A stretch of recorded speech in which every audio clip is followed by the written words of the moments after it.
and welcome to our School at Home class in English Grade 7. We are in the third quarter of our set of lessons, and I hope everybody will delight in learning today with lesson number 18.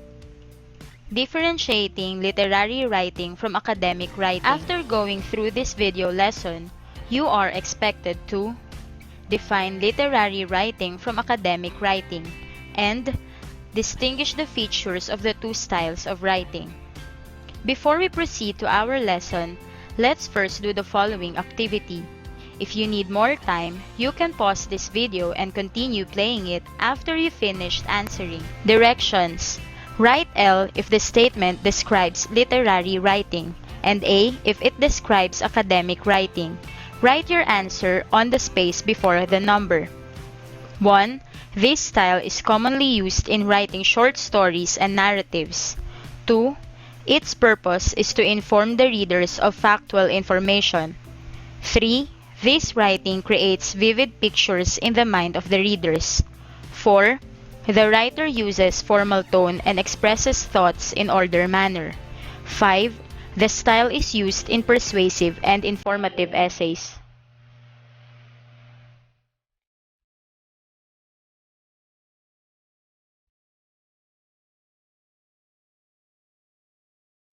Time's up. Here are the answers.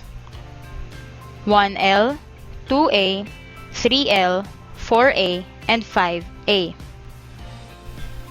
From the previous lesson, you have learned the author's different purposes in writing, such as to inform, to persuade, and to entertain. Also, you found out the different features of academic writing, wherein these features were used to point out that academic writing is research-based and it uses factual information only. Writing style is basically a classification of a writer's written work. Writing for a school paper is different to writing for a research paper. Writing styles vary from purposes and characteristics. Today, let us differentiate the two useful writing styles. They are the literary writing and the academic writing. Let us begin our lesson by defining what literary writing is. Literary writing is a style of writing that is used in creative and literary work. The writer uses the power of words to create images and descriptions which result to a reader's fun and easier reading experience. Literary writing is commonly used in fiction, wherein readers are allowed to use imagination and dig deeper meanings. Languages used are simple, artistic, and figurative. It is subjective and less formal, which uses expressions to appeal to the reader's emotion. Literary writing is mostly entertaining, captivating, provocative, or stimulating.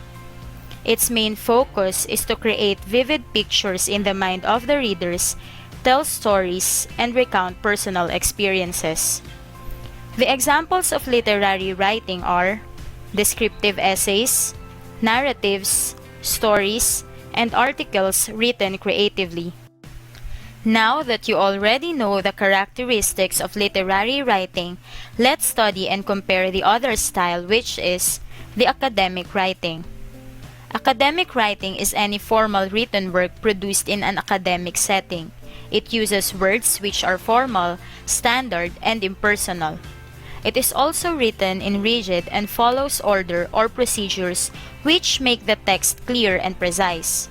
It is designed to inform, persuade, evaluate, or assert, in which the author needs research and investigation to be able to write factual information. The examples of academic writing are persuasive essays, informative essays, and research papers. Now that you have finally learned the features and characteristics of the two writing styles, it is now time for you to deepen your knowledge and understanding through the guided practice. Here is an example of a literary writing. To fully understand its characteristics, read the text and try to answer the given questions. Sunset. Sunset is the time of day when our sky meets the outer space solar winds. There are blue, pink, and purple swirls, spinning and twisting like clouds of balloons caught in a whirlwind. The sun moves slowly to hide behind the line of horizon, while the moon races to take its place in prominence atop the night sky. People slow to a crawl, entranced, fully forgetting the deeds that must still be done. There is a coolness, a calmness when the sun does set. Let's start with the first question. 1. What is being described in the text?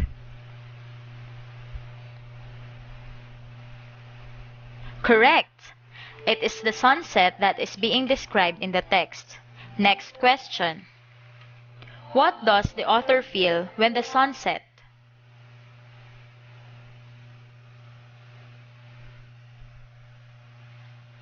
You are right! The author feels calmness and coolness every time the sun sets. Here is the third question. In this part of the passage, the sun moves slowly to hide behind the line of horizon while the moon races to take its place in prominence atop the night sky. What figure of speech is used by the writer?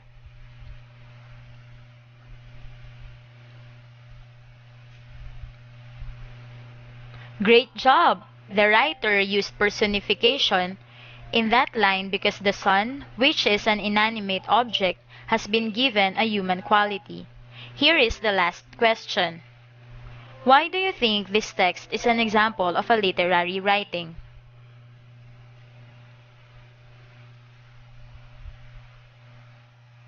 Excellent answer.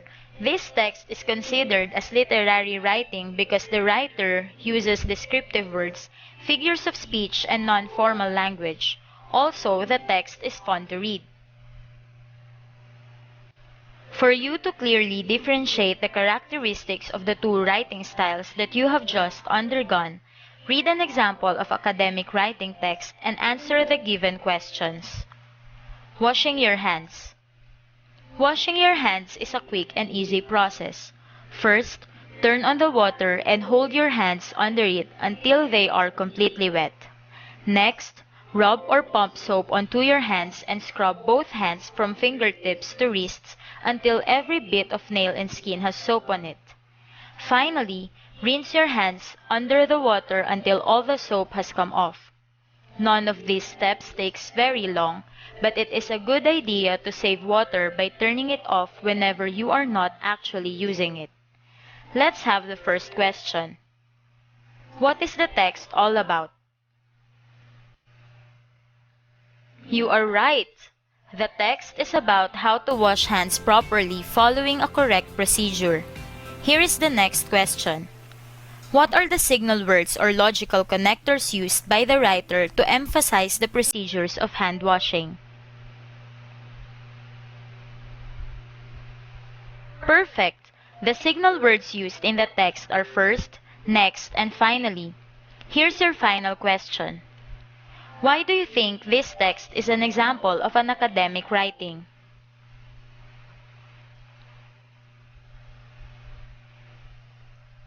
Amazing answer! The text is clearly an academic writing because its purpose is to inform the readers about the step-by-step procedures of hand washing. The sequence of hand washing are written clearly using logical connectors such as first, next, then, and finally. To test your knowledge with the things you have learned from this discussion, get ready to answer the following activities. You may pause this video if you want to spend more time answering. Activity number 1. Directions. Identify whether the given sentences are examples of literary writing or an academic writing. Write your answer before the number.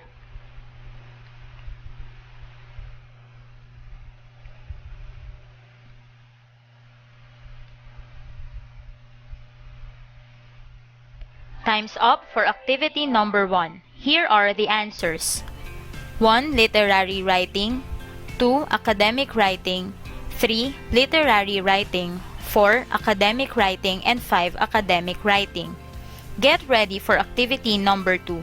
Again, you can pause this video in this part and play it again once you are done. Activity number 2. Directions. Read and comprehend the selection below. After reading, answer the questions that follow. Write the letter of your answer on the blank.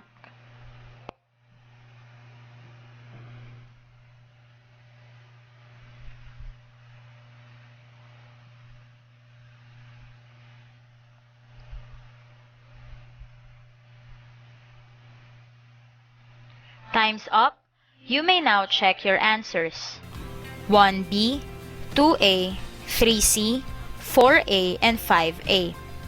Here is your last activity in this lesson.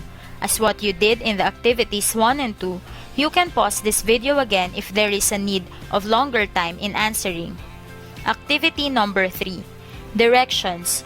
Choose the word that will complete the sentences taken from an academic writing text. Write your answer on the space provided.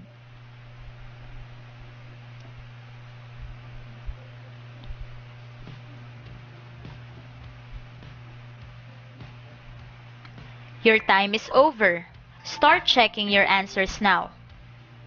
1A, 2B, 3B, 4C, and 5B. To wrap up everything that we have discussed this meeting, you need to complete the diagram below and write the differences of literary writing and academic writing.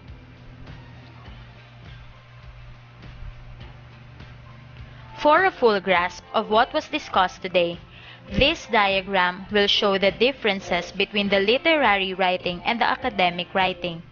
Academic writing is factual, informative, instructional, persuasive. It is clear, precise, straightforward. It is objective, and it has specialized vocabulary. Literary writing is fictional and imaginative. It is entertaining, provocative, and captivating. It is artistic, figurative, and symbolic. It is also subjective, and it has generalized vocabulary. Inside this heart is a letter to our frontliners who are courageously helping the COVID-19 patients. This letter is an example of a literary text. To complete this letter, fill in the blanks with the correct words that you can choose from the box. Write your answer on the space provided.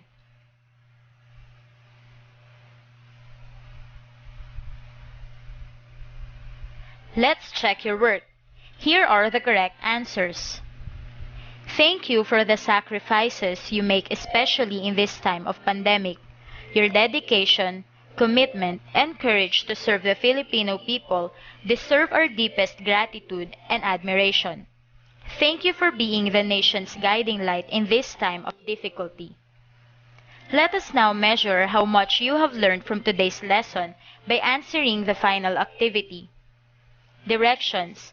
Read each statement carefully.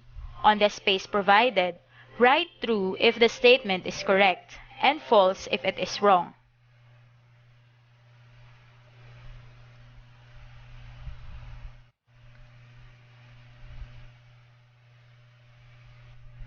Time's up. You may now check your answer. Remember that learning is useless without observing proper values. So, always be honest. 1 true, 2 false, 3 false, 4 true, and 5 true. After viewing and listening to this video lesson, do not forget to tell yourself this line. I am doing a great job. Goodbye and see you in the next lesson.